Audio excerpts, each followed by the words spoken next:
I don't think we realize what the Dallas Cowboys just did. So we're going to be going through that and 3 other stories in today's video.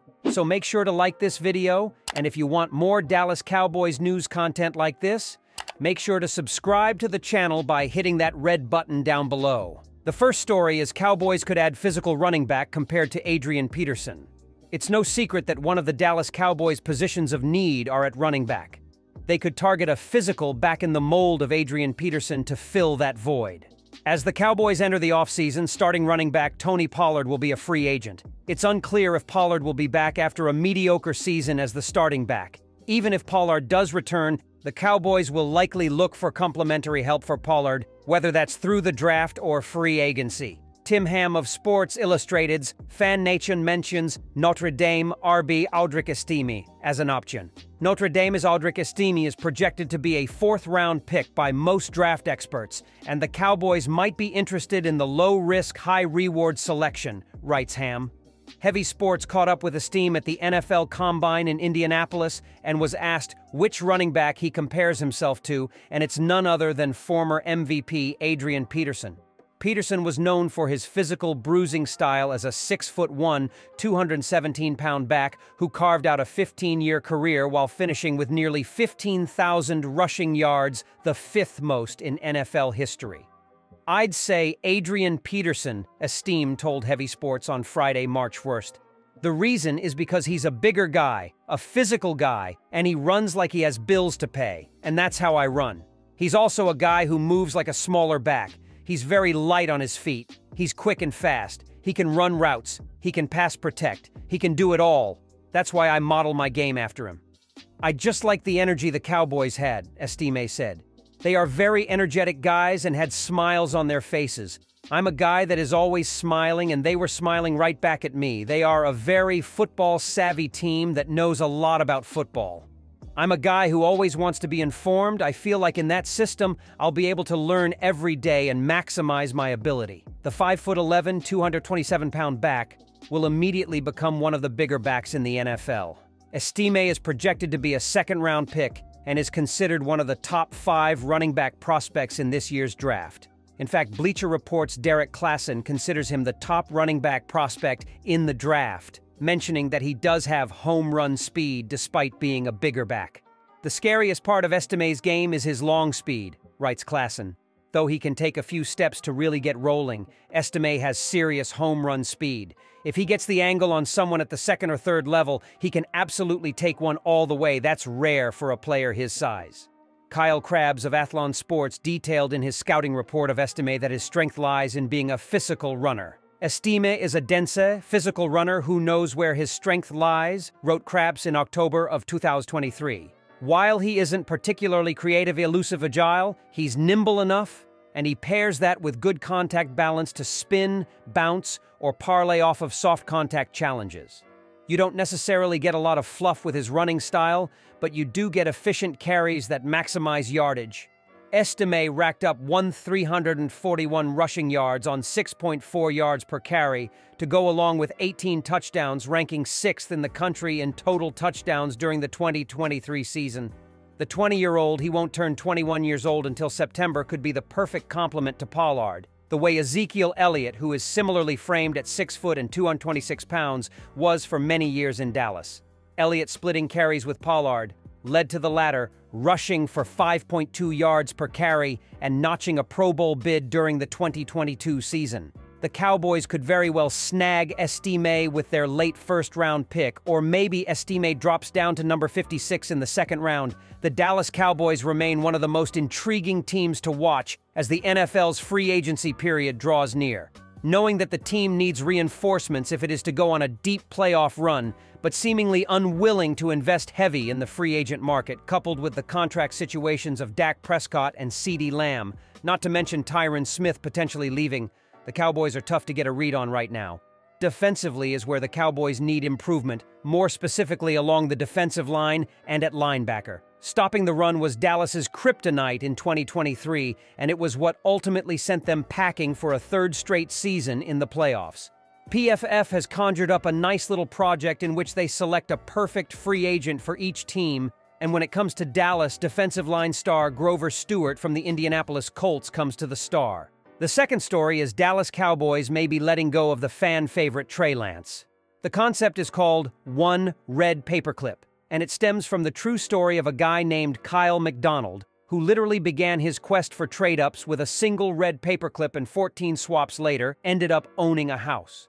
The Dallas Cowboys are aware of the technique, and it exists as being among their options regarding backup quarterback Trey Lance and his future. Yes, Trey Lance could serve as a living, breaking red paperclip. But those who are speculating about a coming trade of one of two Dak Prescott backup QBs need to get their facts straight. Dallas does not at this time view Lance, brought to the Star last fall in a trade with San Francisco in which a fourth-round pick was sacrificed, as competition for Prescott. That was, and remains, an inane suggestion. Dallas cannot possibly know if Lance could be an heir to Prescott should the Cowboys truly decline to extend Dak. He's in the final year of his deal, and no extension means he's a free agent in 2025. Dallas, sources have told CowboysSI.com, would like to retain Lance and at some point might offer him a long-term deal. But at the same time, we broke the story of the Cowboys deciding against exercising his fifth-year option for 2025, meaning they don't want to guarantee him $22 million for that season. So just like Dak can be a free agent, Lance can be one as well. Therefore, we have another reason why Dallas can't count on him as a someday first-teamer. What could happen this summer? Lance could beat out Cooper Rush, leading to a trade of Rush. Or Lance could play well enough in a summer showcase to draw trade offers. And if the Cowboys get an offer that is better than the fourth-rounder given up, the Cowboys will have succeeded at the red paperclip game. Which brings us to the hot rumor that has been delivered with too little research. The Minnesota Vikings are plagued by uncertainty at quarterback because Kirk Cousins is a free agent. So, along comes via Rich Eisen, who is reviving the Trey Lance to Minnesota idea that over time has essentially been rooted in the fact that Lance is a native Minnesotan. I heard this rumor that a possible solve at quarterback for the Minnesota Vikings is a native of the state, and his name is Trey Lance, Eisen said.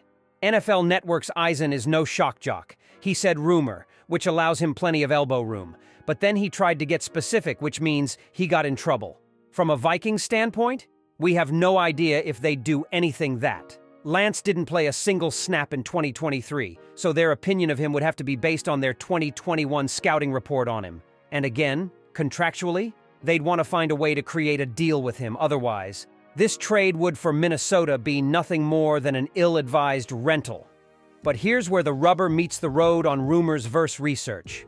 While Dallas could in theory consider its red paperclips series of transactions a victory, if Minnesota gives up a third-rounder, the Vikings won't try to get Trey Lance by trading a third-round pick in the 2024 NFL Draft. The third story is Dak Prescott might sign hometown discount contract.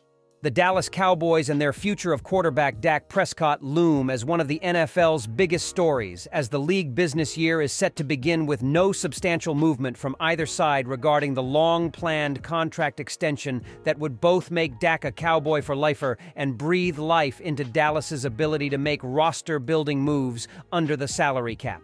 Did Prescott, highly aware of all of the moving parts here, just reveal a hint as to his willingness to be cooperative with the front office in its eventual efforts? I'm definitely confident it will happen, said Prescott in regard to the likelihood of an extension being done. But Dak said something else in that same breath. It helps the team and it's important for the salary cap numbers, Ward, he added. I've heard Jerry say that it's a process. Both sides understand that. At the risk of reading too much into those 10 words, it helps the team and it's important for the numbers. Prescott could be revealing a concession of sorts. Is he willing to help the team? Is he willing to bend because it's important for the cap numbers to fit? Does he understand all of that to the point that he knows that as he enters a contract year with a bloated $59.5 million cap, hit presently on the books if no extension is agreed to, the 2024 Cowboys figure to be a less likely contender than they've been during his entire 8 years in Dallas? Owner Jerry Jones has talked of what might happen if there is no movement, saying, if you can't have in place, works. And it does work, It just doesn't work very well. Generally speaking, NFL players deserve every dollar they get and are under no obligation to forfeit their leverage or their earning power. Still, maybe Cowboys Nation should be encouraged that Prescott seems to be acknowledging this, and that when he says everything is great and it'll happen, he might be hinting at his willingness to truly help make it happen. The Dallas Cowboys decided not to use the franchise tag on any players this offseason. Running back Tony Pollard may be willing to return on a hometown discount, but he'll test the free agent market anyway, and so will Rico Dowdle.